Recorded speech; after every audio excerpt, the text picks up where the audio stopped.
T-Mobile is out with above consensus earnings and new customer additions. The company also lifted its guidance for operating profits and cash flow. I caught up with T-Mobile CEO Mike Sievert.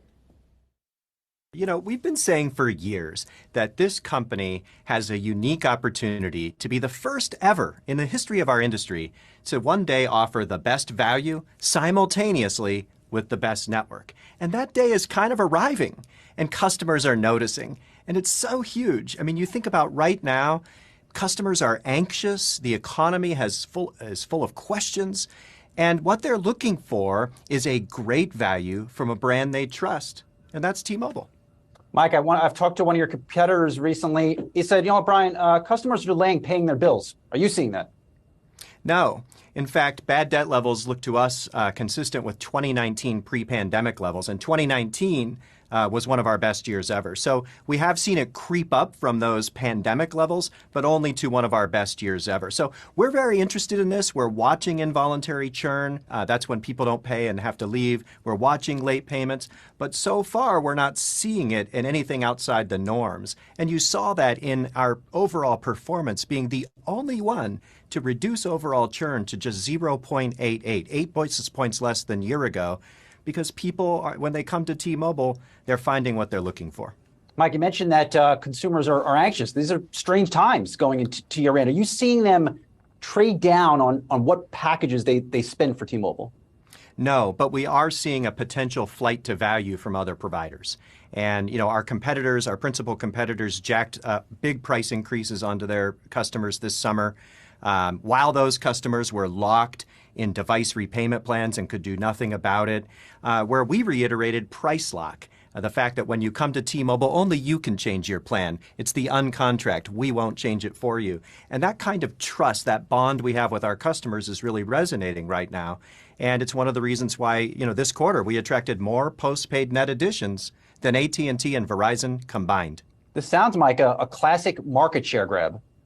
Well, that's our strategy. For years, you know, our principal growth strategy has been to grow our share methodically and through the power of our brand. The fact that we put customers first, that we love them, that we treat them right, and we give them low prices. And now, combining that with the leading 5G network, there is a real opportunity for us to resonate with a whole new audience of people that actually never gave us a serious look before. The last time I talked to you, I think you were still getting the 5G up and running. It was in some spots. What is it? Where is it now, and how is it different compared to Verizon, AT&T? Well, today our broad layer of 5G reaches 97% of Americans, and our ultra capacity 5G reaches 250 million people. If you asked for a comparison, that 250 million is where Verizon publicly stated they hope to be 2 years from now. Where do you see, what's the next level of 5G? Where else does it roll out, and what else are you working on?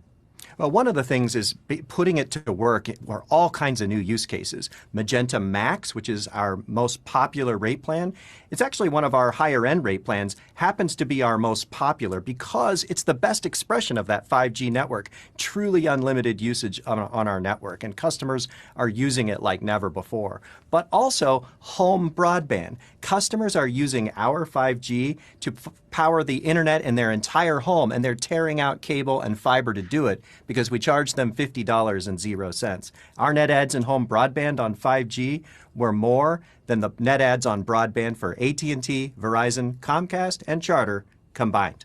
Did you leave anyone out?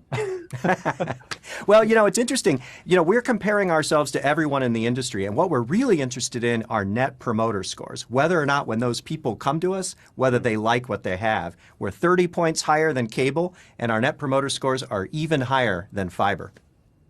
You also raised and we've had this discussion in the past, the amount of synergies from the Sprint transaction. Where are these synergies coming from, and when does it peak out?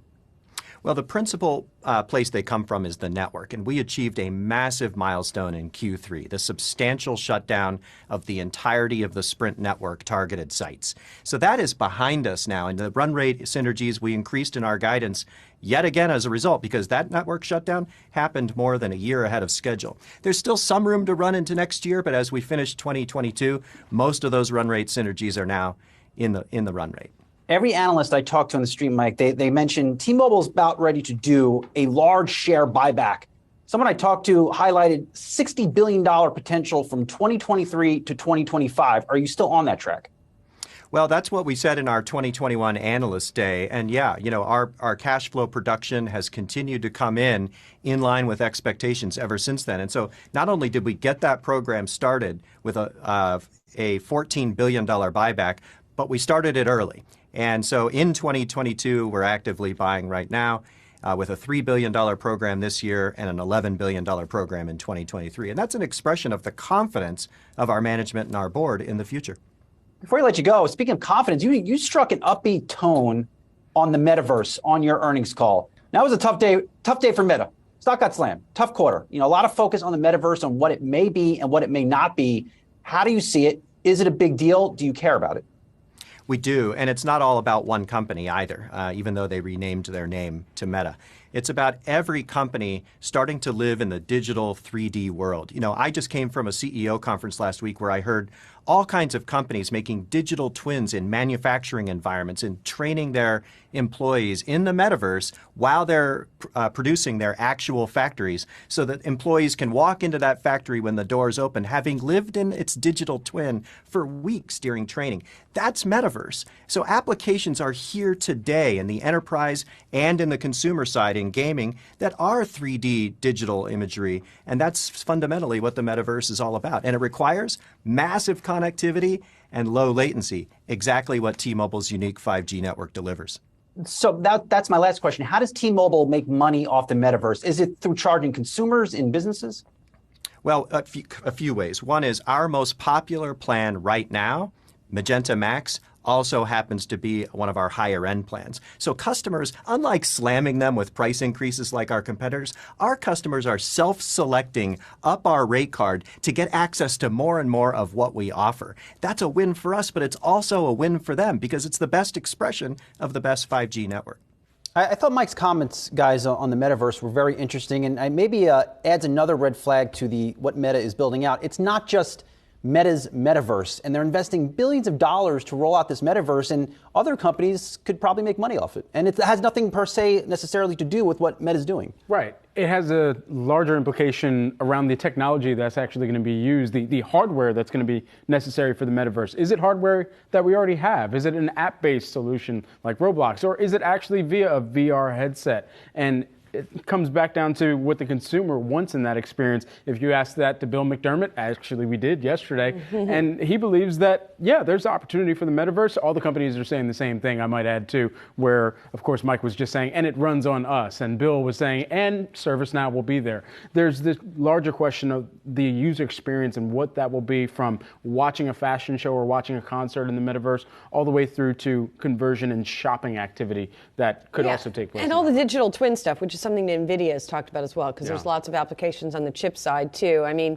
do you think the other companies are a little annoyed with Meta for naming itself Meta when they're all also in the metaverse business? Maybe. We actually we have to get our producer Connor to string all these comments together on the metaverse. We got a mental note for next week. Connor, I know you're listening in, so just can I ask you one more thing though, Saz?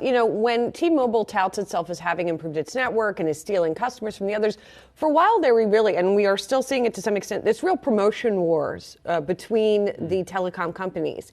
It's costing them though. I mean, in the case of T-Mobile, what's its outlay look like? What do its margins look like right now as it is trying to get those new customers to join, because it's trying to offer that value proposition? Well, they've been the only telecom, I would say, over the past year and a half to consistently raise their profit outlook because their revenue continues to come up to the upside, and they also continue to see billions of dollars of cost takeout, or they're reducing costs in those legacy Sprint assets. So that's what we heard from T-Mobile last night. They see almost $3 billion of cost cutting in those legacy Sprint operations coming into the year. Maybe they were around $2 billion or so. I mean, that's huge upside for this company. Interesting, yeah.